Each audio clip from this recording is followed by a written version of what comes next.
Selamat pagi semuanya. Halo teman-teman penonton Filofest dan semua teman-teman pecinta filsafat di seluruh Indonesia. Hari ini, perkenalkan nama saya Banindiar Sukmono dari Sino Center for Logic and Metaphysics, dan hari ini saya berkesempatan untuk mewawancarai salah satu pemenang dari sayembara esai Filofest tahun 2021. Kita hari ini akan ngobrol-ngobrol secara tentang pemenangnya ini. Beliau juara juara dua, tentang beliau, tentang juga esainya sedikit, tentang kita diskusi tentang filsafat di Indonesia. Sebelum itu, saya akan mengenalkan dikit, tapi nanti beliau akan mengenalkan dirinya akan secara lebih lengkap. Hari ini, sekarang kita akan berkenalan dengan Mas Rafael Matando Hinganadai, yang judul karyanya adalah Makna Rumah Betang Melintasi Ruang dan Waktu, sebuah refleksi filosofis. Halo Mas Rafael, gimana kabar? Halo Mas Banin, sehat-sehat. Terima kasih. Oke, sangat cerah sekali ya di belakang.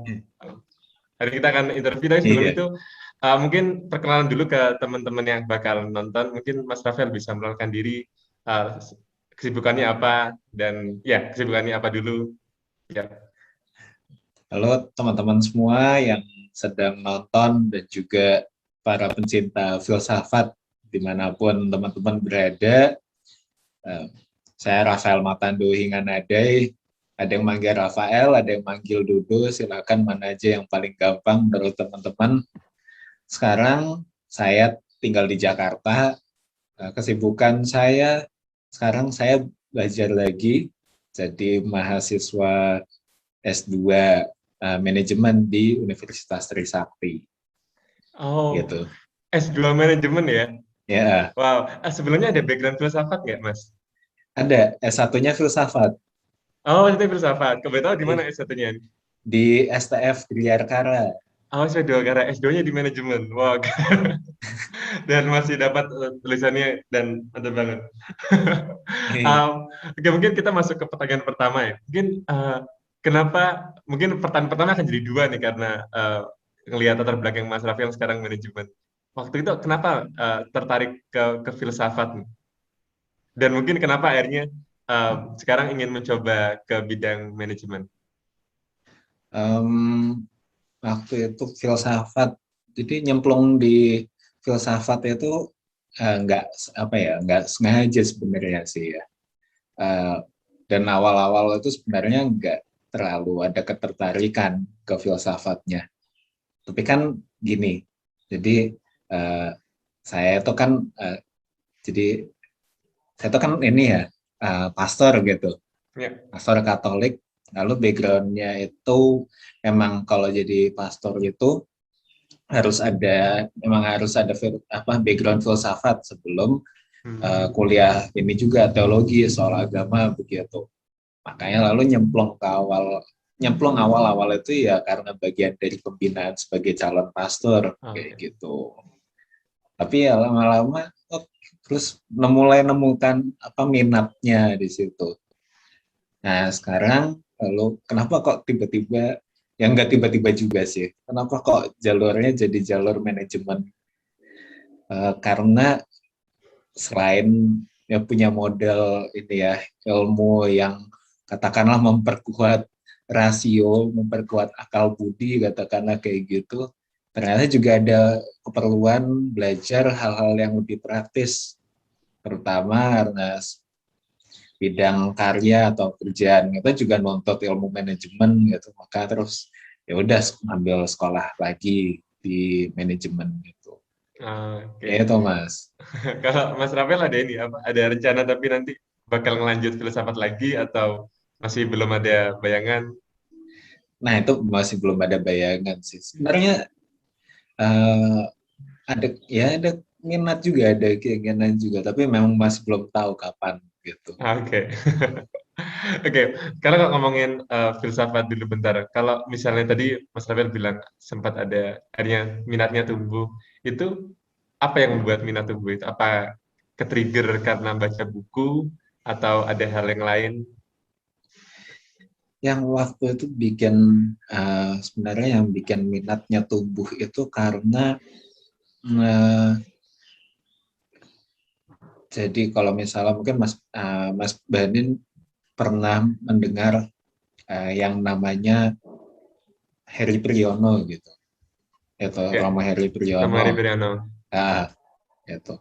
Nah, beliaunya itu pernah ketika di STF itu memperkenalkan eh, sosok yang namanya Amartya Sen. Dan Oh iya itu iya, Amartya Sen. Dan famous Amartya banget tuh. Sen, ya, dan dia kan bidangnya macam-macam ya, Iya ekonomi iya. ya, tapi juga pendasaran filsafatnya itu eh, sangat kuat. Terus saya jadi mikir kan, ini ternyata emang penting gitu belajar filsafat gitu.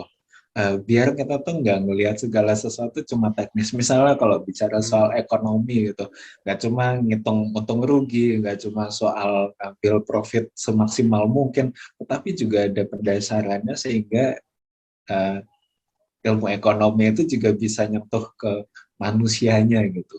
Dan kayaknya apa-apa gitu yang dapat sentuhan filsafat itu justru malah semakin mendekatkan diri ke manusia gitu. Malah nggak ngawang-ngawang gitu.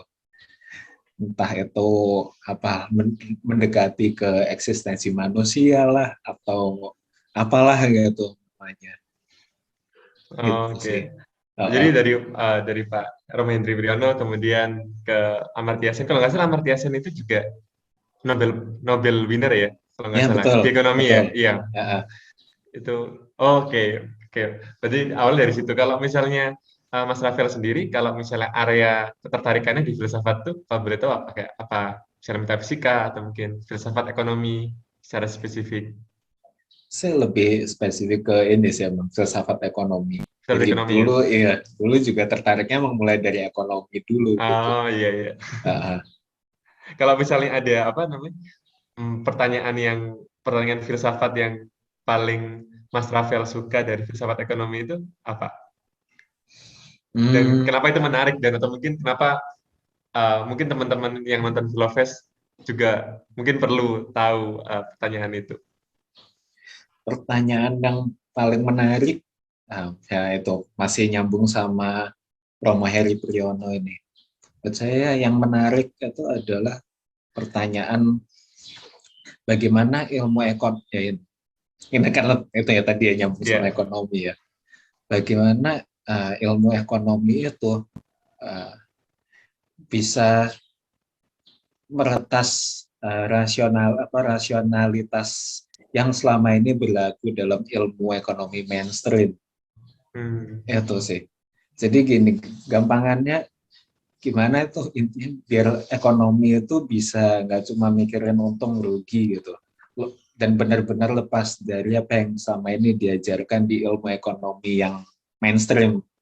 Apalagi kalau misalnya teman-teman di sini yang nonton ini backgroundnya IPS gitu, kan ya terutama waktu benar. SMP, SMA, ekonomi itu cuma diajarin ekonomi adalah mencari keuntungan semaksimal mungkin kan. Iya iya benar. Nah, Masih ingat tuh.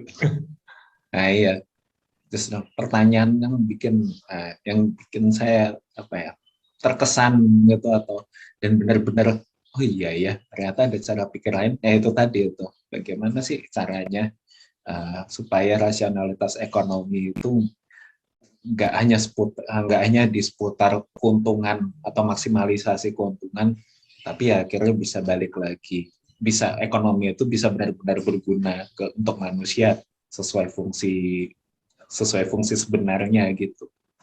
Oke, ini menarik banget ya karena saya rasa filsafat ekonomi di Indonesia nggak begitu sering dibahas kayak mungkin kita masih sering kayak ngomongin yang tokoh-tokoh besar, yang filsafat yang ranah yang umum ya, tapi yang ranah ekonomi saya rasa karya-karya juga masih Masih belum begitu jarang ya. banyak Nah, ya.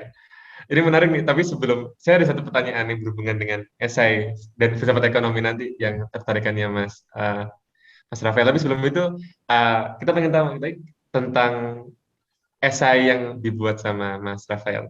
Mungkin kita nggak ngomongin isi ya, karena nanti mungkin ada kesempatan lain untuk ngomong isi. Tapi uh, gimana muncul ide menulis itu, Mas? Karena dari judul kan sangat ini ya, sangat sangat menarik karena ada kayak Mas Rafael ingin kayak menggali hal yang mungkin luhur dan filosofis dari budaya sendiri gitu, Indonesia sendiri itu gimana awalnya nih? Awalnya itu pertama itu kan awalnya ketika ngelihat uh, jadi ada ini kan yang lomba esai Filofest itu ngelihat temanya filsafat Nusantara. Lama kan bingung kan. Iya. Kita itu terlalu luas ya memang ya. Indonesia itu terlalu luas sehingga bingung apa yang disebut filsafat Nusantara ya gitu kan. Pertama sih itu.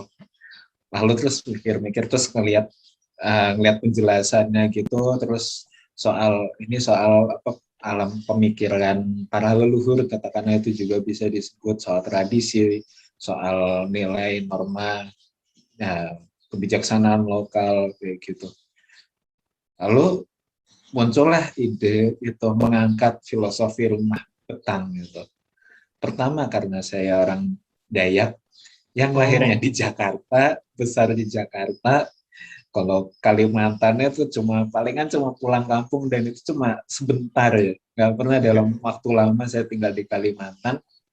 Sehingga terus ada semacam apa ya, saya semacam putus hubungan tanda kutip sama tempat asal Oke. saya. Sementara di sisi lain, saya tuh juga pengen menggali sesuatu dari leluhur saya gitu di Kalimantan sana. Maka, oh ini kayak peluang nih. Ada kebetulan aja lomba Filofest ini ngangkatnya soal filsafat Nusantara. Dan saya juga di sisi lain, oh ya saya tertarik ya untuk mengangkat sesuatu dari leluhur saya sambil saya juga belajar gitu. Karena harus diakui gitu pengetahuan saya soal leluhur saya itu sangat minim. Walaupun orang tua juga cerita, jelas karena orang tua asli Dayak juga ya Bapak Ibu. Mereka cerita, mereka membagikan, tapi kan saya tidak pernah sungguh-sungguh hidup di sana. Maka Jadi cukup, katakanlah judul atau esai ini menjadi bagian dari refleksi atas hidup saya sendiri juga akhirnya. jadi sekaligus ya, cukup personal juga Iya, berarti ya. iya, Itu ya. Jadi gak cuma apa namanya, gak cuma oke ini ada tema, terus kayaknya rumah betang bagus nih di situ. iya, Ini betul. apa? Biasanya yang pertanyaan yang paling menarik saat kita selalu ngomongin hal tentang kearifan lokal, filsafat Nusantara itu adalah saat kita mungkin sedikit membandingkannya dengan saat kita mempelajari filsafat secara umum. Kalau Hmm. Mas Rafael sendiri saat melakukan penelusuran itu dan dalam proses menulis itu, kira-kira yang eh, Mas Rafael dapatkan dan itu cukup berbeda dari eh, filsafat mainstream yang biasa kita pelajari itu apa? Kalau dari Mas Rafael sendiri?